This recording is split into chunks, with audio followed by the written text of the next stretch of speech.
everybody? It's Vincent here, and today's video will be about the things that hold you back mentally. You know, this is a topic that not many people are going to be talking about, and some of the gurus out there are withholding this information from you. But for me, I'll be releasing it to you guys for free in my video, because I found that it's very, very crucial to get this information out there just for you guys.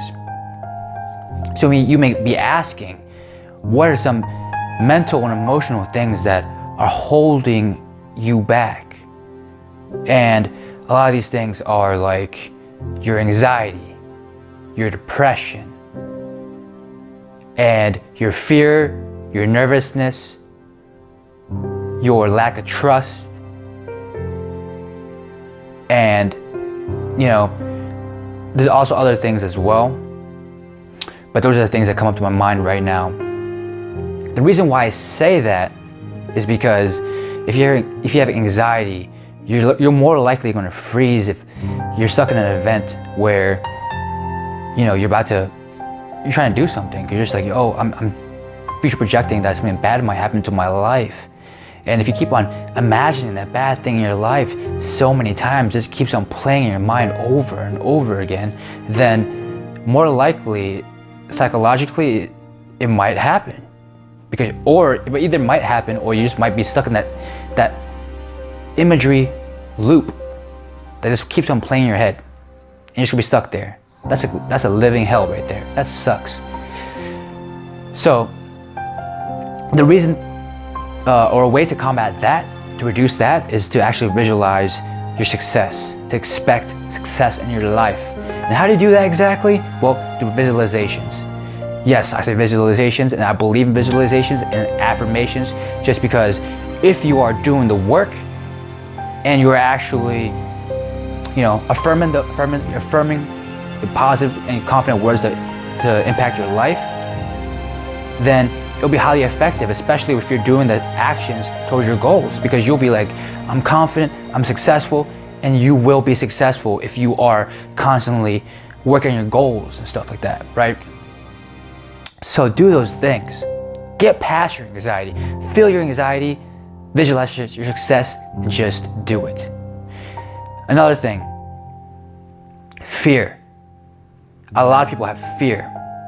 Fear of whatever may happen. I think it's linked to anxiety in a sense, but fear is also something that holds a lot of people back. Fear to get out of your comfort zone, fear to talk to women, fear to talk to a man, fear to talk to whoever it is. But if you're so scared, you will not achieve the highest quality of life that you can get, and that sucks. You know, if you have so much potential for you to be getting the most you can possibly get in life, and you're too afraid to go for it, then what's the point? You might as well be living in a hell anyways, and you might as well not be getting the best that is possible for you.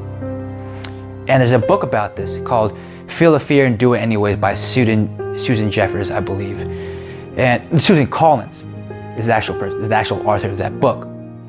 But the title pretty much says it all. If you feel the fear, just do it. And you should be getting yourself into as many situations that you are uncomfortable with, and keep on breaking past that fear. Get your body used to that. Get your physiology used to soaking in the fear and just doing it anyways. Because if you rely on just sitting there and being anxious and fearful at the same time, you're not gonna be able to get the highest quality of life. Another thing, onto trust, lack of trust. And a lot of people on online dating sites usually come across this problem, right? There's like, oh, I don't trust that guy just because I had this past experience of guys just like treating me wrong and all this other crap. Or maybe you're a guy and you're just like, you know what? I'm gonna assume that all these girls are just all the same, and I don't trust them for whatever reason. Well, how do you know that? How do you know that that girl or that guy isn't somebody to be trusted with? Because if you base your past experience to project it onto your present, you're only limiting yourself, because not everybody is the same. You know, not everybody is the same at all. If you think that, you know, you're really limiting yourself in that manner.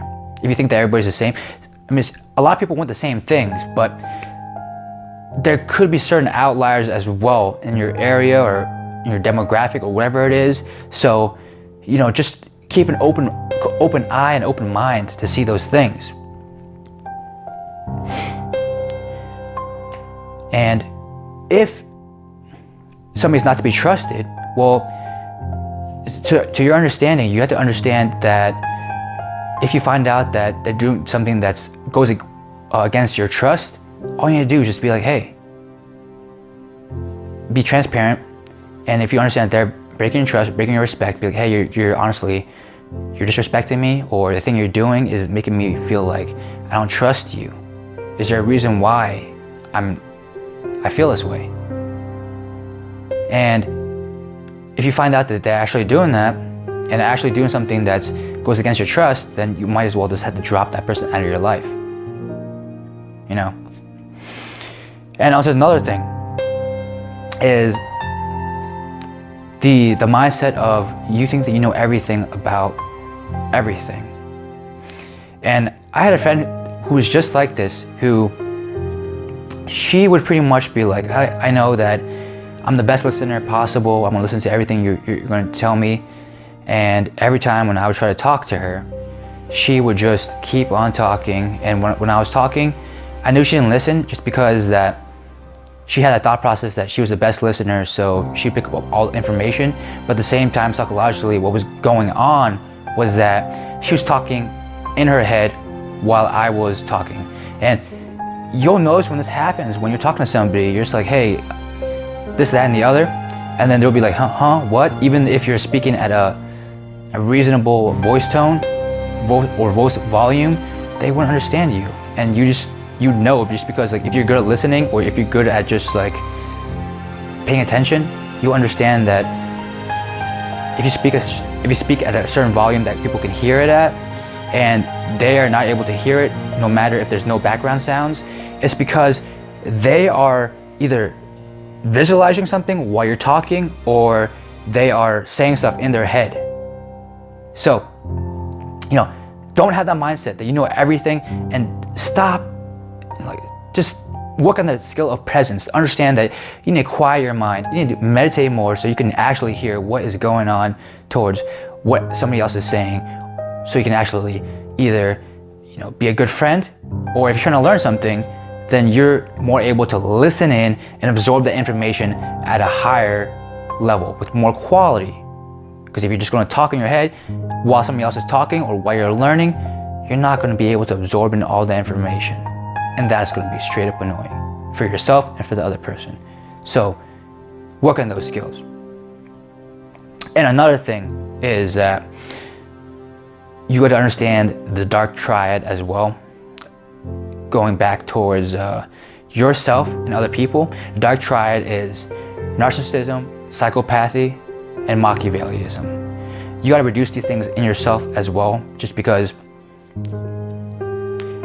these traits are very bad. Because if you're a narcissist, you're somebody who only focuses on yourself for your self-interest. And a lot of people nowadays are more able to know what a narcissist looks like. Or if you're a psychopath, whoa, that's freaking dangerous, just because you obviously don't care about anybody else, and you'd rather just step on them to get to the next highest level.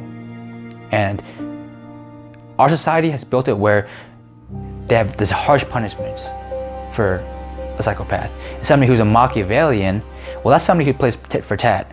It's like they're playing a game in order to get to the highest level of life. And somebody who has a Machiavellian traits or that mindset is somebody who has been bullied at an early age. Is more likely to be a Machiavellian is somebody who's been bullied, so they're stuck in the area of fear.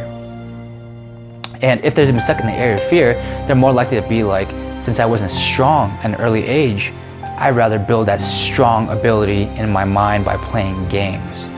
And if you come across somebody like that, or if you're like that, just understand that people's nature is that they will get back at you as well. They have that Machiavellian tendency as well. So they're just gonna, if you do them wrong, they're gonna do you wrong. Like an example I would say is, like, if you're driving on the road right now, and you cut somebody off, they're gonna get pissed off. They're gonna flash their lights on you. They're gonna go in front of you, brake check you, or do whatever it is to piss you off. A tendency. But for this channel, I would say, you guys, be emotionally intelligent, control your emotions, don't get pissed off and angry at what everybody else does. Because if you do that, you're just gonna be playing a tit for tat game, and you're gonna be pissing everybody off. You're creating a pissed off freaking chain reaction effect. And that's annoying as heck. All right, control your emotions, guys. If I could say anything within this video is control your emotions, understand your emotions, and reduce certain emotions that are limiting your growth. So another thing that I think is highly crucial, since we talked about control your emotions, is to not be stuck in that same emotion forever. And an example I say of this is somebody who gets very, very angry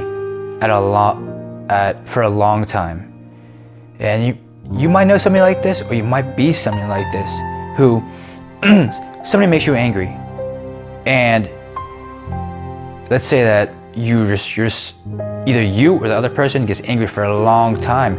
They'll hold it in, maybe they'll have a passive aggressive tendency, and they'll just be like, wow, I'm angry, I'm gonna just ignore this person, or I'm gonna be so pissed off, I'm gonna hold it in my head that I'm gonna freaking do something very bad to that person. And if you do that, well, an analogy I would say towards holding a negative emotion, because as humans, when you're holding on to like a emotion like anger or any of those emotions that I named earlier in this video, well, it's pretty much like you're chewing a piece of broccoli, even if it's already chewed up already, you're constantly chewing onto it until your jaws are totally sore and there's no point of even chewing your broccoli anymore. You're just causing yourself unnecessary stress in your jaw. Well, that's the same exact thing that you're doing when you're holding on to an emotion like anger, fear, anxiety, depression, your narcissism, your Machiavellism, your psychopathy. I know some people have these traits or tendencies, but as long as you reduce them as much as you possibly can, then that would make your life a lot better. Raise your quality of life, and you'd attract a lot more things into your life. And I definitely still believe that like attracts like if you believe things in a healthy way. So stop holding on to such negative emotions and really understand your emotions on a higher level. So remember, guys, reduce all these emotions. I said from the beginning of this video until this end of the video. And a lot of these concepts, a lot of these traits that I've talked in the beginning of this video are things that a lot of gurus are not willing to tell you for free information. But for me, for my channel, I'm willing to tell you guys because I find it very, very crucial to let you guys know about these things, because I want your life to be as quality as possible. All right? So leave a comment below if you run across anybody with any of these emotional traits, maybe to an extreme, or maybe that if you want to work on it yourself, which one of these emotions are you most likely dealing with and having trouble with, and you want to improve in the most for 2019. Leave it in the comments below, leave a like, share the video to let people know that these traits and these qualities are very important to understand, and especially if you want to raise your quality of life internally. Subscribe to this channel if you want to learn anything else about, the things that are important to my life, the qualities I've learned that other gurus aren't willing to tell you, and anything about self-development that has worked for me and worked for a lot of people that have been around my life. Vince Neer, peace and out.